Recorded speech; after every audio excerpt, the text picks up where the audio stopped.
chegava dizia, só eu fiquei, e só eu fiquei. Mas como Jó era sincero, Jó não acelerou a prova. Jó não contribuiu para que a prova dele aumentasse. Não contribua para que a sua prova aumente. Porque muitas vezes a pessoa contribui para a prova dela ser maior. Não contribua para a sua prova aumentar. O que é que você quer dizer com isso? Quando todos os empregados de Jó foram mortos, trazendo para os nossos dias, se Jó não fosse reto, se Jó não fosse sincero, aqueles homens morreram trabalhando. Com certeza daria uma fila na porta de Jó, dizendo, eu quero meu direito porque os meus parentes morreram trabalhando. Mas Jó, se fosse hoje, teria a carteira assinada, teria o direito dos seus empregados, aleluias, organizado, para que a prova dele ainda não fosse maior. Porque agora Jó estava pobre, e além de pobre, ele ainda teria uma fila de parentes na porta dele, querendo o direito dos empregados que morreram trabalhando. Aleluia, mas Jó cumpria com os direitos dele, àquela época, claro. E isso foi amenizado na vida de Jó. E aí chegou alguém e disse para Jó que os filhos dele também foram mortos. Jó perdeu 10 filhos num único dia. E Jó disse, Deus me deu, e Ele mesmo tomou. Bendito seja o nome do Senhor. Meu Deus! Deus me deu, e Ele mesmo tomou. Bendito seja o nome do Senhor. Mas como se não fosse suficiente, está pobre e está sem filhos, ter perdido os filhos, o diabo, Satanás, ainda resolveu tocar na saúde de Jó. E diz a Bíblia que Jó ele se coçava com cacos de telha. Se você for ler mais um pouco lá na frente, diz a Bíblia que a carne de Jó soltava do osso. Imagina a dor que Jó não sofria. Com a carne, além de não ter pele, a carne ainda se soltava dos ossos.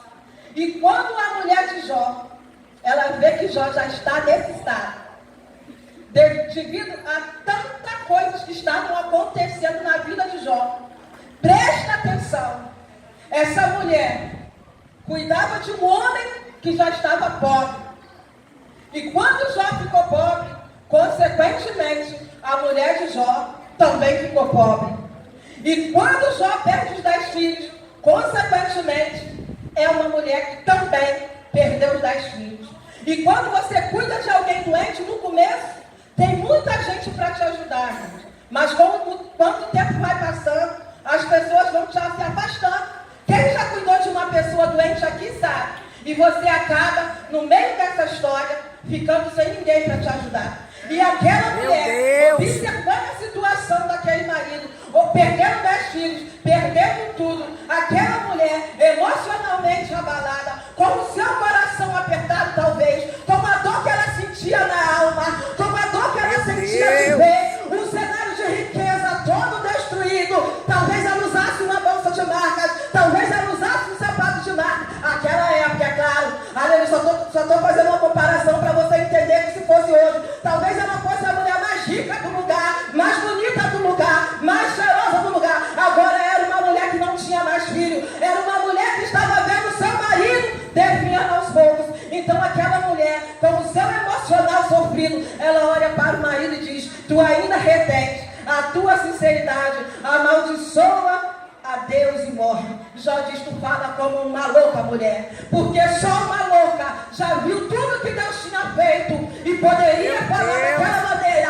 no momento de dor. Uma pessoa em sã consciência, uma pessoa que serve o Todo-Poderoso, uma pessoa que já viu o agir, que já viu o milagre de Deus, não poderia estar falando daquela forma. Mas a dor na alma daquela mulher fez com que ela falasse como uma louca. E talvez os nossos problemas, aleluia, às vezes a nossa dificuldade chega até nós e pode fazer com que a nossa atitude até se pareça com a atitude de uma pessoa que no momento não está gozando das sanidades mentais.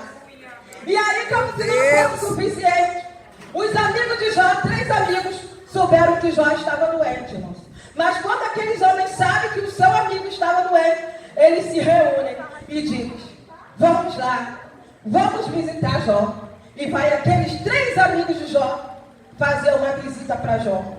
Só que talvez, quem falou para aqueles homens que Jó estava doente, não falou, talvez, como estivesse o estágio de Jó. Jó estava irreconhecível. Tamanha era a enfermidade, tamanha eram os problemas que Jó enfrentava. Jó estava no chão, irreconhecível. E aqueles amigos vêm visitar Jó. E quando eles avistam Jó de longe, diz a Bíblia que eles não reconheceram Jó. Mas ainda assim eles foram e se aproximaram de Jó, impactados pela situação que eles viram.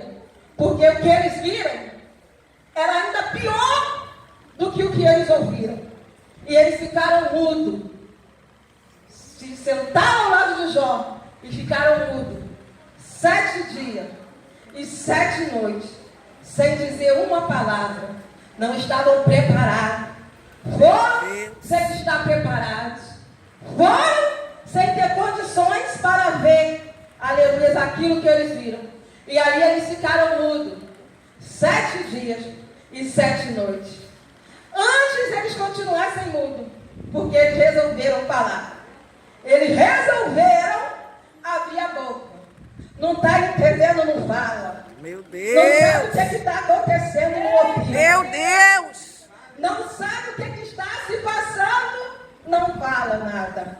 Mas eles resolveram falar. E um deles falou: eu sei o que tu está passando isso. Tu está em pecado. Tu só pode estar em pecado porque o inocente não ia sofrer isso que tu está sofrendo. Meu O inocente Deus! não ia merecer dessa maneira. Porque tem pessoas que quando ela vê um servo de Deus na luta, quando ela